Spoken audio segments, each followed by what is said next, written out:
Padahal Nabi Allah Ibrahim pernah mengeluh, saya seumur hidup 3 kali bohong, saya harus tanggung jawab di hadapan Allah. Padahal bohongnya bohong bener. Seumur hidup 3 kali merasa bohong, bingung Nabi Ibrahim. Kita sehari 16 kali bohong, nyengir aja nyengir. يا أيها الإنسان إنك كادح إلى ربك كدحا فملاقيه. Assalamualaikum warahmatullahi wabarakatuh.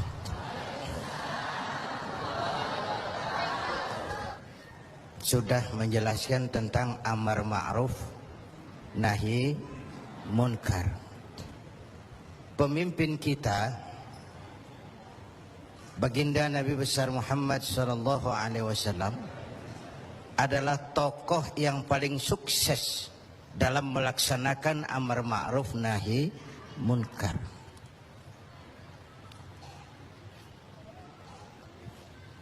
Berkembang dengan pesat, lain dengan agama-agama besar lain, kata Stoddard. Agama Buddha punya raja Asoka, agama Persia punya raja Cyrus. Cyrus, bukan Cyrus Sinaga, Cyrus. Agama Kristen punya raja Konstantin. Mereka ini raja-raja besar dan berkuasa yang menunjang agama yang dianutnya dengan segala daya dan dana, dengan segala kekuatan dan kekuasaan. Lain dengan baginda Nabi. Beliau bukan raja, tidak anak penguasa, tidak pula orang kaya. Tapi amar ma'ruf yang dilaksanakannya berhasil menembus dinding Jazirah Arabia, mewarnai hampir 2/3 belahan bumi. Nah, saya mau ambil porsi apa landasan beliau dalam melaksanakan amar ma'ruf dan nahi munkar sebelum ke arah yang tadi sudah ditanyakan Saudara Agung. Pertama, landasannya adalah siddiq. Apa? Jujur. Sebab bagaimana orang mau amar ma'ruf nahi munkar kalau dia nggak punya kejujuran. Nabi kita itu lidahnya adalah hatinya, ucapannya adalah perbuatannya, perintahnya dia berwibawa, ajakannya diikuti karena beliau pelaksana pertamanya. Keteladanan. Kalau kita gimana mau berhasil amar ma'ruf? Cuma teriak, saudara-saudara sedekah, sedekah. Yang teriak buntut gasiran, mbahnya pelit. Jujur. Kata orang tua Melayu gini, wahai saudara, adik dan kakak, peganglah jujur, jangan durhaka. Jauhi bohong, haramkan dusta, supaya hidup tidak ternista. Asik kan? Asik kan? Jauhi bohong, haramkan dusta, supaya hidup tidak ternista. Orang bisnis, modal paling penting adalah kepercayaan. Coba saudara punya kapital miliaran, kalau nggak dipercaya orang, ada nggak yang mau ngasih proyek? Ada nggak? Ada nggak? Nyaut. Modal utama dalam bisnis kepercayaan. Modal utama dalam memimpin kepercayaan. Modal utama dalam seluruh gerak hidup kita kepercayaan. Oh, kalau hidup udah dipercaya, Bu, biar duit banyak juga enak rasanya. Bener. Kalau sudah dipercaya, walaupun duit banyak enak rasanya.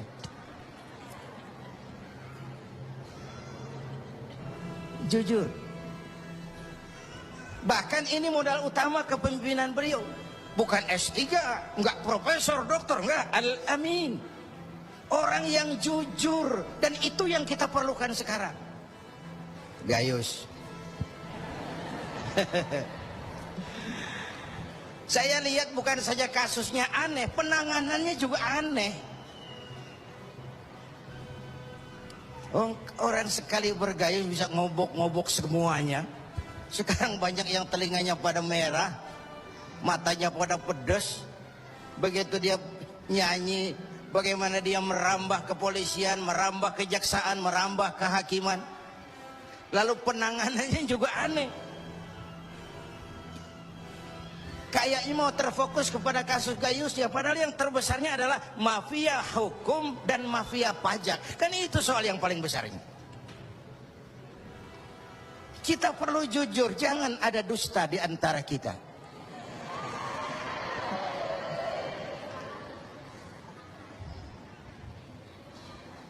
Apa tanda si bintang timur?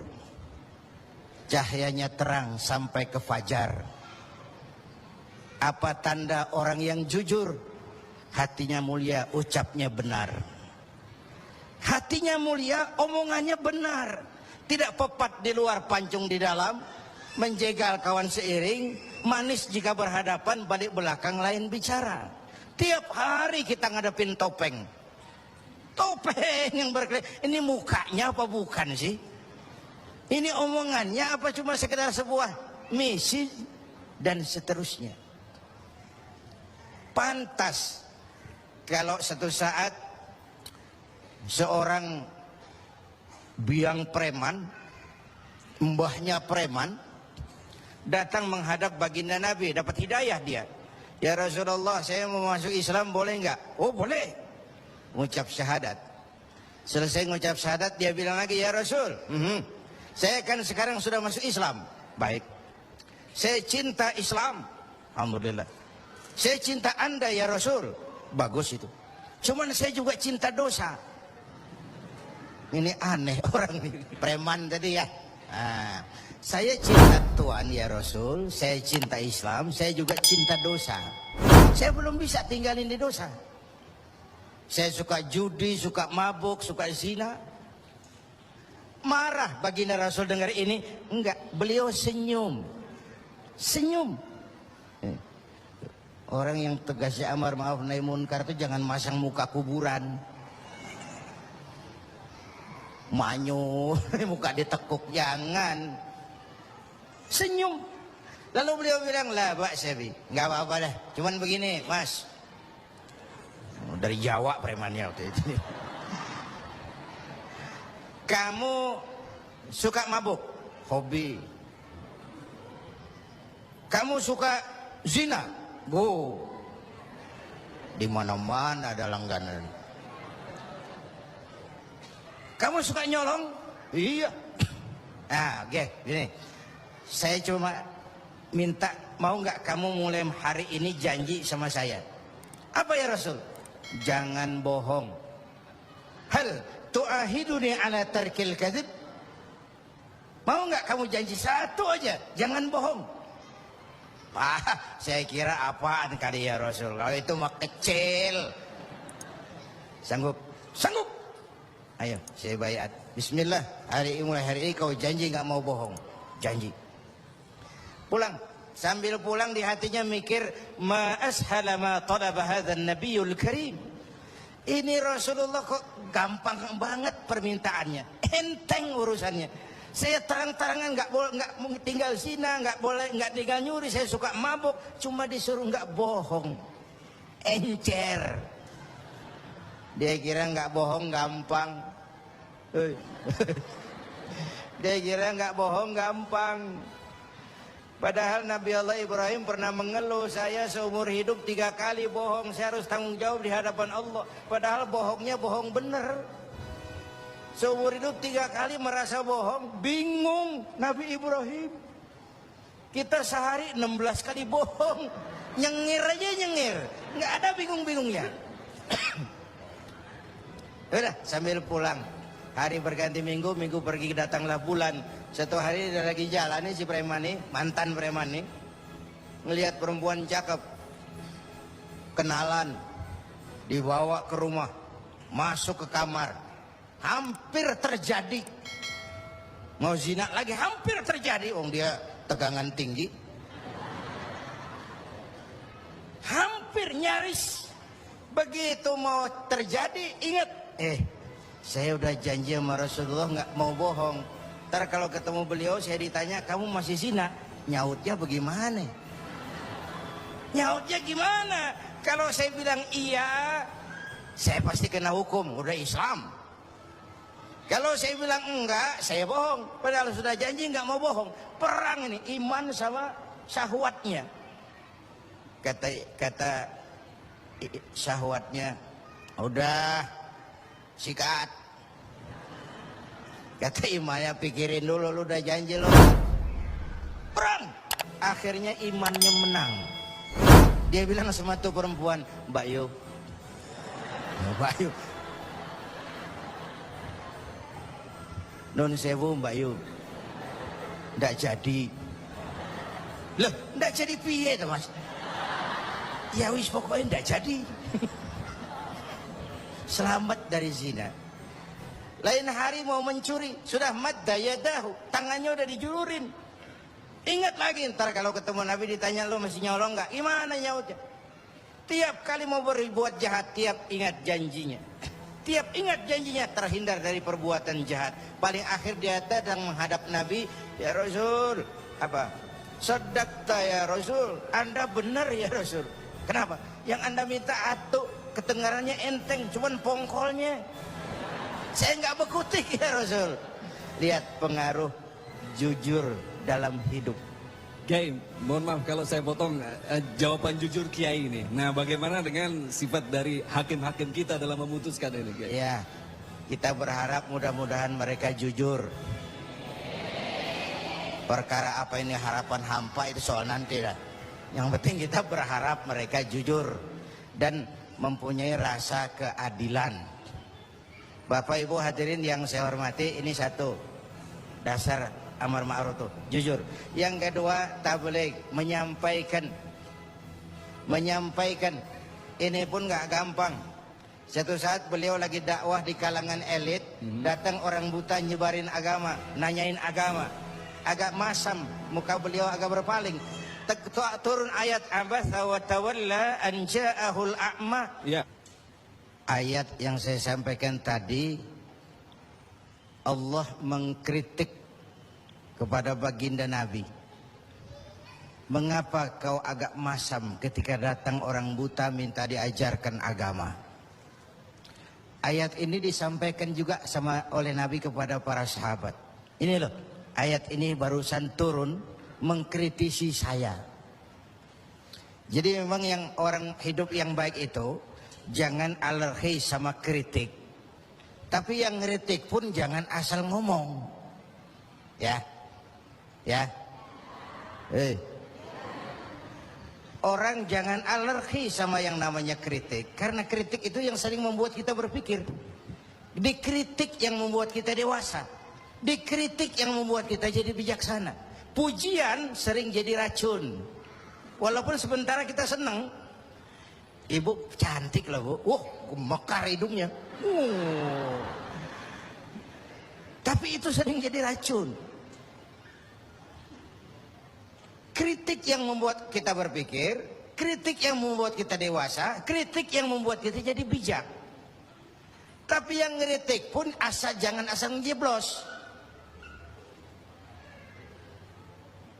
Saudara hadirin yang saya hormati, kita nggak bisa ngukur baju kita pakai badan orang lain. Ini tolong, ini bahasa bersayap.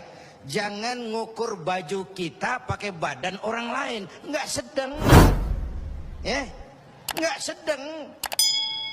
Orang sering berada dalam sebuah situasi yang tidak semudah kita. Makanya Luqmanul Hakim pernah bilang sama anaknya, "Nak, kita nih kalau nggak punya prinsip bakal serba salah." Kok gitu Pak? Ayo kita buktiin. Luqman keluar sama anaknya bawa seekor keledai. Keledai kecil. Dituntun berdua. Lewat di tengah orang pada ngomong, anak sama bapak sama gobloknya. Bawa keledai bukan ditaikin, dituntun. Tolol. Nah kamu dengar nak? Iya, sekali kita salah. Sekarang gimana Pak? Bapaknya naik, kamu jalan.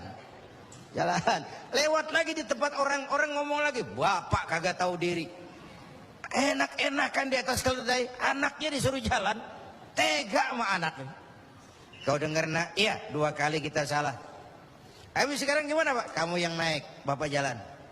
Lewat lagi orang teriak lagi, anak durhaka. Di bapaknya disuruh jalan, dia enak-enakan. Dengar nak, iya pak, 3 kali kita salah. Sekarang gimana pak? Kita naikin berdua yuk. Naik berdua. Sampai di tempat orang banyak teriak lagi, anak sama bapak samanya ini.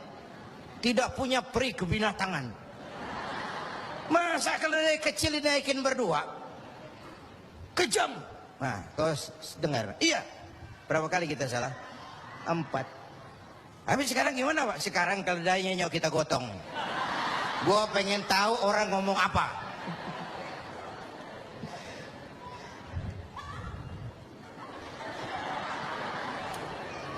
Begitulah Bapak Ibu hadirin, tanpa sebuah prinsip kita sering terombang-ambing.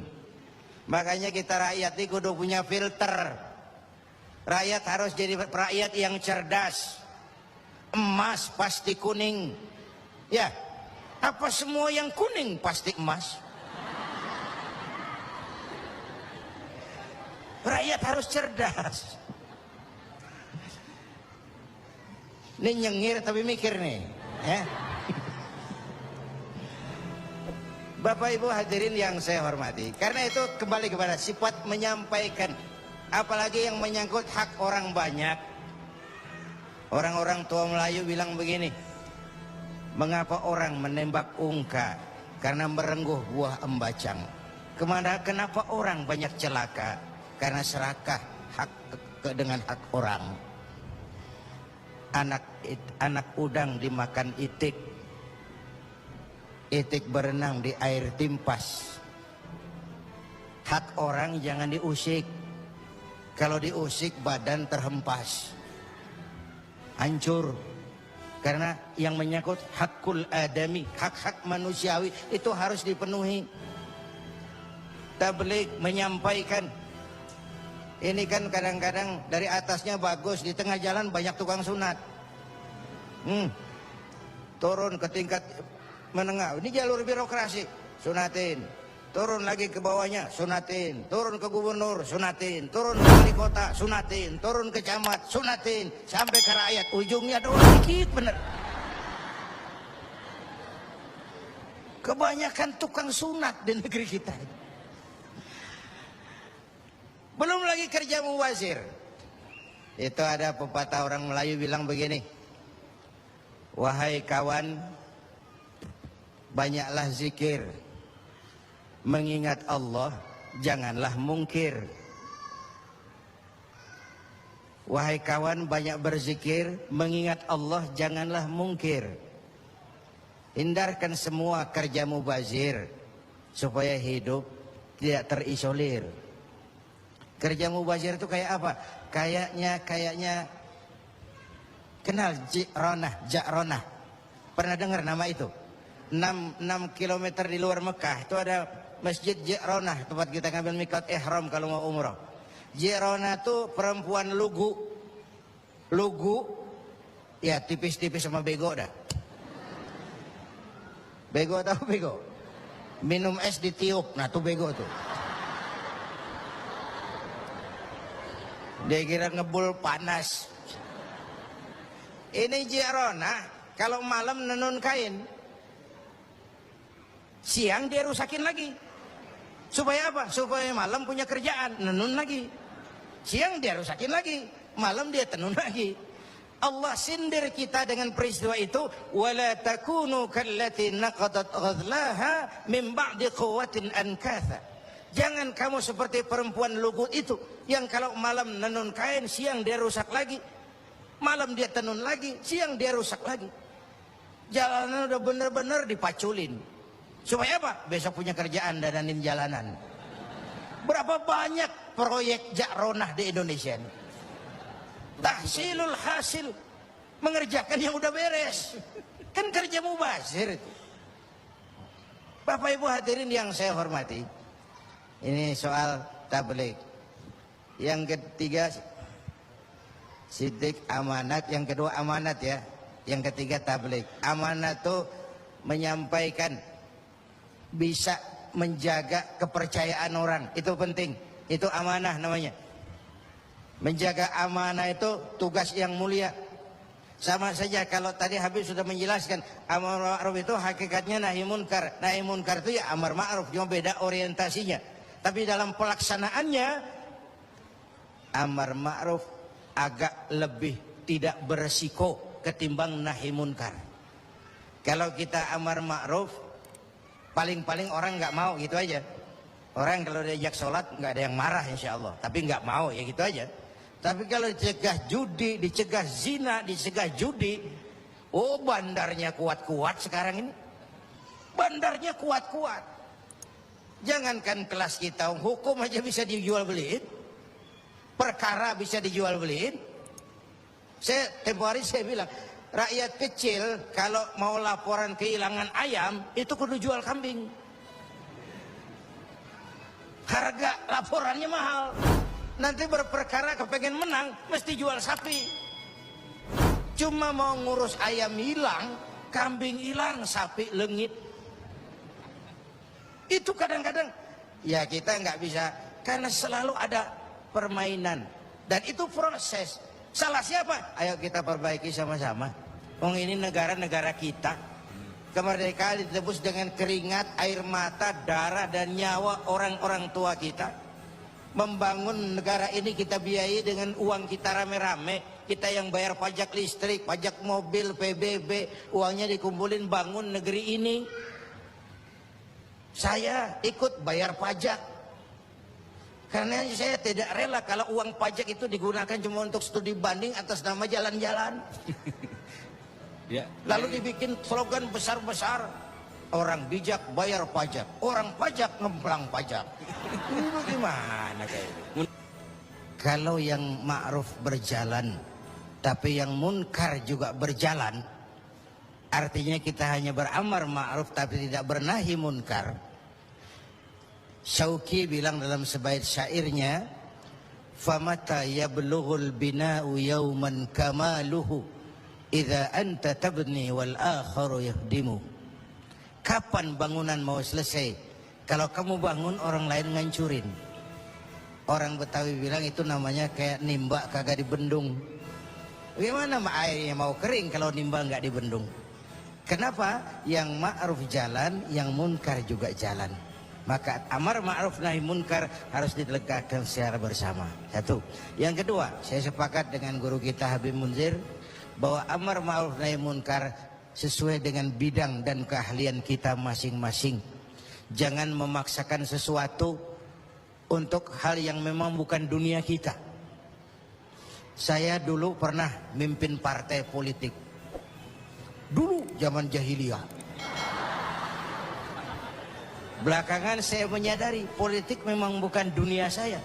Walaupun partai politik perlu, tapi biarlah orang yang dunianya di situ saja yang mengurus politik. Saya lebih baik sama-sama Habib Munzir lah ngurus umat dan dakwah ini. Jangan memaksakan sesuatu yang memang bukan dunia kita di situ. Kalau kiai disuruh bangun jembatan, apa camat mau ngurusin tahlil? Itu yang kedua. Yang ketiga terakhir, semuanya harus berangkat dari husnuzan, baik sangka. Apa yang terjadi oleh tokoh lintas agama dan sikap Bapak Presiden, kita jembatani dengan husnuzan. Kita percaya pemerintah pasti punya niat baik untuk mensejahterakan rakyat. Kita juga percaya tokoh lintas agama punya tanggung jawab moral. Mereka memberikan teguran bukan karena benci pemerintah, tapi ingin melihat negara ini berjalan dengan baik. Saya ingatkan waktu PSSI lawan Oman, itu ada penonton yang namanya Ardi turun ke lapangan, tendang bola ke gawang, untung nggak gol. Waktu ditanya, saya bukan benci sama PSSI, saya bukan mau ngacoin pertandingan, saya cuma greget kenapa sih nggak gol-gol PSSI ini, penalti aja meleset, capek saya greget. Nah, karena itu saya percaya para tokoh lintas agama punya niat yang baik, ingin melihat negara ini berjalan dengan transparan. Kita juga percaya pemerintah punya niat baik untuk mensejahterakan rakyat. Cuma tentu ada berbagai kendala dan diperlukan kesungguhan dan kejujuran. Sekali lagi, kesungguhan dan kejujuran. Jangan ada dusta,